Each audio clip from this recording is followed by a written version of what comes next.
Hi everyone, it's Spicy Sushi. I know it's been a long time since I put out YouTube content, but I am super excited for Scourge. I'm going to be putting out content leading up to this expansion, and I'm going to be streaming throughout the entire 2.5, 3 months of this expansion. It's going to be a lot of fun. I know a lot of you may have thought that Harvest was going to be probably my first video, but actually, Lira Arthain was just too insane for me to wait. I really wanted to get this out to you because this region, if you're not farming this week one, like if unless you're doing like something very specialized like Harvest, I think you're going to be missing out, and I'm going to explain why. Now, specifically, Breach is what I'm going to focus on, but with the addition of Expedition, this region looks like probably the top region on the Atlas, unless you're doing something very specialized like Harvest. Um, a lot of passives got mashed together in ways that are not very optimal. If you did not know, we only have 4 Atlas regions now: Lira, Arthain, Haywark, Hamlet, Valdo's Rest, and Glenack. Now, Breach was one of those league mechanics that had Atlas passives split between 2 different regions, but now they've been mashed together in Lira Arthain. The Lex Proxima Breach passives and Lira Arthains got mushed together. There was a lot of collateral damage that happened to a lot of other league mechanics through this process. For example, I think Delirium got absolutely destroyed. This is just simply kind of a result of, I think, GGG just not exactly knowing totally what they're doing when it comes to economy, trade league, but it is simply to be expected. But luckily, Breach came out absolutely incredible. Now, first things first, I do want to go over exactly what I'm talking about. Sorry for the flashbang. If we look at this zone, we go down to Breach, we have the Gatekeeper's node, Flash Breach, and within their grasp. Now, if you don't know about Flash Breach, this is a very notorious node because it has made many people and many groups just ridiculous amounts of currency early league because of the 10 additional rare monsters that are absolutely invaluable at the start of a league. An average map usually does not even come close to 10 additional rare monsters, and you're just getting that guaranteed in your Breach. It does not matter your map layout. You are going to get 10 rares. If a Breach spawns against the wall, these 10 rares, they're going to be there. And they drop a absurd amount of Breach Splinters and Chaos Recipe if you're in, lower tier maps, currency maps. And plus, they open and close 50% faster, which completely negates the one negative usually of Breach, which is how slow they are. And we're getting 30% increased monster density. Now, not only that, the absolute most powerful node in Lira Arthain, we are also getting Gatekeepers and within their grasp, which is just going to add an absurd amount of chaos value per map. And yes, I do mean per map because we are getting it on the Zana map device. Now, Breach is the very first thing that we're going to be unlocking with our Atlas objectives, and it's only going to cost us 2 chaos. Now, I know in Ultimatum, Breach was 6 chaos because it had 2 breaches. I think we're only going to get 1 breach per map with this. But that doesn't really matter because we do also have scarabs. Now, the reason I like this spreadsheet is because we can see if we have scarabs which breach. Yes, we do have scarabs for breach. Now, if this method is extremely popular and everyone's doing it, breach scarabs go to the moon, it's still okay because we can simply alch and go, and still, no matter what, we can always fall back on this 2 chaos breach. Now, I haven't even gotten into the expedition part, but we are going to talk about Breach for a little bit longer. Breach is going to be an extremely lucrative league mechanic at the start of a league because of the flawless Breach zones. Bossers that want to, very hardcore players are going to want to get into flawless breach stones very quickly, and these are only obtainable through the Maven invitation for breach lords. Now, the way you're able to do that is you have to Maven witness breach stones, one of each of the starter 4 breach lords, not Chiula, but Ulnatul, Tool, Zoff, the 4 ones before Chiula, I said. And they're going to go into the Maven arena, they're going to do it, and that is the only place that they can get these flawless breach stones, and so they need breach stones. Breach stones were already 20 to 30 plus chaos at the start of a league, and they are going to be possibly retain their value or be more because because this is going to be the only way people are going to be able to get this new Ulnatul unique, that new unique amulet, and there's just going to be a lot of stuff from that. Now, because of how juiced these breaches are going to be, if you did not know, you can get breach uniques. You do not have to actually go into a breach stone and kill the boss to get a breach unique. You can actually get something like the surrender from an Ulnatul breach. A lot of people don't realize this. It was actually really surprising to a lot of people in Ultimatum when they were getting something like the surrender, which was 5 to 7 plus exalts the first week of a league just from a casual Ulnatul breach and like a tier 2 map. And that's where I kind of want to lead into my second point. And this is going to be probably a bit of a controversial point, but I think red maps kind of suck. I think this whole, I guess I'll go a bit slower. I think the community really, really overvalues a red map. Red maps are really extremely costly ways to waste a lot of money unless you are doing a lead mechanic that really does need to be in a high tier map.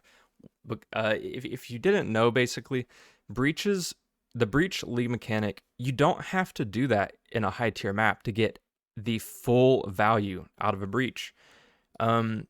All of these things that you're going to get from here, the splinters, the raw chaos, the breach boss uniques, you do not have to do these in high tier. You could do these in white maps and make hundreds of exalts a day early league. You do not have to push reds.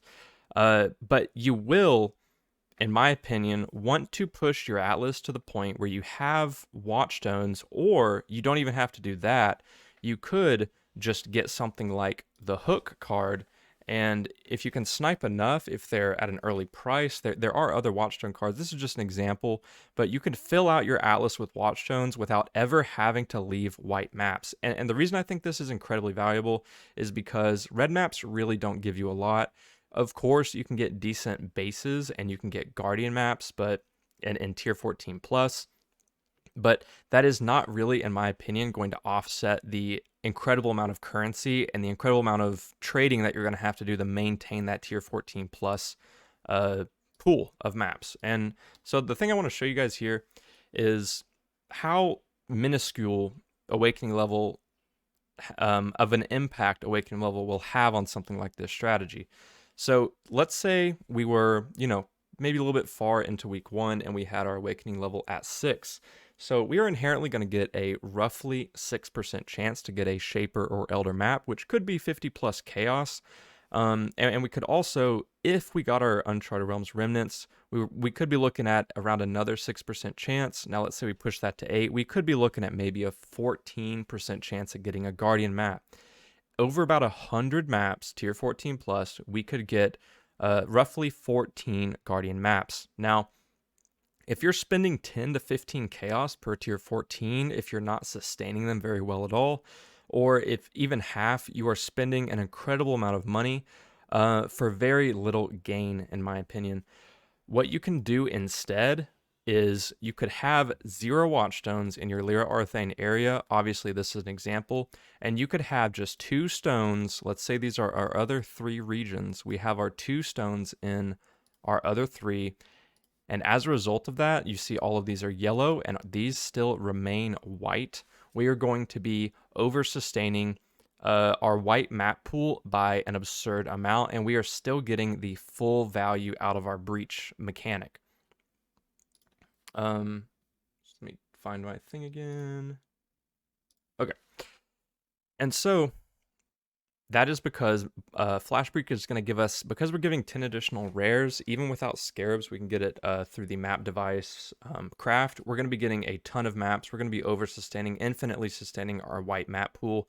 We can just literally camp in Lira Arthain, and we don't need to care about awakening bonus whatsoever. Because it's going to give us so little value compared to the amount of absurd currency that we're going to be making through this strategy.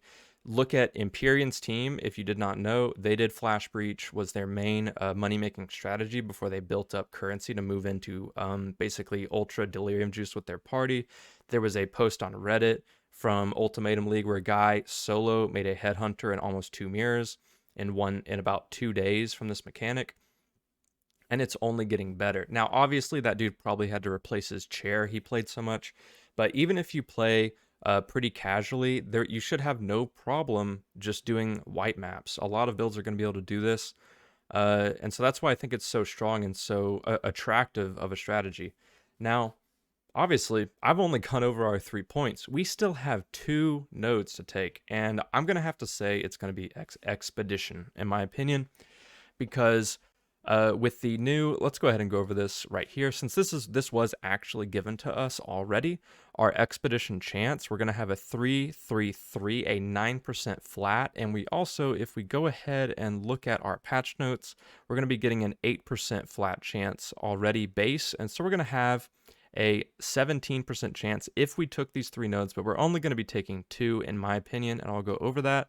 So a 14% chance, roughly 1 in every 7 maps is when we're going to get our Expedition, but that's not really an issue considering we are infinitely sustaining maps. We have no map cost at all with this strategy, and we are getting so much money from Breach that we don't really have to worry about that. Now, we will want to be going to increase our density in the breaches, but even if our map was scoured, we'd still get 10 rares in Breach, but there's no point in not alking your map. Now, Rog is who I'm really thinking of. Rog, 2-gen are the 2 that I'm most looking forward to seeing with this mechanic. Now, obviously, Gwenin is pretty good as well early, but really, Rog was buffed, if you did not know, about mid-league and Expedition, or actually, I guess the first few weeks in, and became extremely powerful due to influenced items being added, as well as a lot more crafting options, a lot more quality of life with his crafting, and also some pretty incredible things like corrupting jewels through him. And so people are making like literally triple quad multi-jewels through Rog. He's incredibly powerful, especially early on in a league. It's basically if you make a good Rog item, it's like the equivalent of doing some free harvest crafting. Now, I gotta take a breath. I'm speaking so much. Now, I think I would take Buried Knowledge here because when it comes to Expedition, you really do want to get a lot of logbooks. The reason I don't think exotic goods is going to be incredibly powerful in Trade League is because basically one logbook could sell for more and be worth more if you ran it than like 20 exotic good bosses, like 20 maps of exotic goods. Because if you just don't get lucky with exotic goods, you're not going to see something worth enough that it will overcome the value of the raw currency per hour that you're going to be getting from the Expedition mechanic. Now, it doesn't even compare in the slightest to Breach, but I don't think it really comes close to the Expedition money that you're going to be earning. Because we're getting 50% increased quantity of Expedition logbooks dropped by runic monsters, we're going to be getting 25% increased number of runic monsters. Like if you got 4 runic monsters, you'll get 5 instead. So that's just an extra chance at a logbook as well. And with Distinguished Demolitionist, we're going to be getting more explosion radius, more explosives.